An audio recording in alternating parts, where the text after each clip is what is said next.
ایک بندے نے ایک دفعہ پوچھا جی فرد کا درجہ زیادہ کہ سنت کا؟ فرمانے لگے فرض کا۔ تو کہنے لگے پھر سیدھا منہ دھویا کریں۔ آپ وضو میں پہلے ہاتھ دھوتے ہیں، پھر کلی کرتے ہیں، پھر ناک میں پانی ڈالتے ہیں، تو منہ فرض تو منہ دھونا ہے پہلے، ہاتھ دھونا بھی وضو میں سنت ہے، ناک میں پانی ڈالنا بھی سنت ہے، کلی کرنا بھی۔ تو آپ نے تو پہلے 3 سنتیں ادا کی پھر وضو۔ فرمانے لگے ٹھیک تم نے کہا ہے، پر تم پتہ نہیں نا تمہیں کہ یہ میرے رسول اللہ کی سنت کی برکت کتنی ہے۔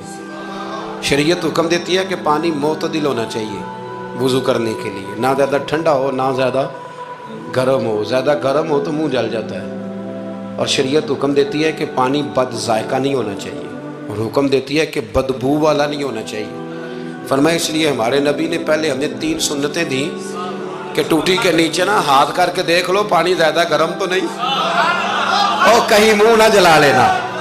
اور پھر ہمارے نبی نے ہمیں سنت دے کے بتایا کہ منہ میں ڈال کے دیکھ لو بد ذائقہ تو نہیں، پھر کہا ناک میں ڈال کے دیکھ لو کہ اس سے بو تو نہیں آتی۔ فرمایا مصطفیٰ نے کہا میری 3 سنتیں ادا کر کے اب چہرے پہ پانی ڈالو گے تو فرض ادا کرنے کا مزہ آ جائے گا۔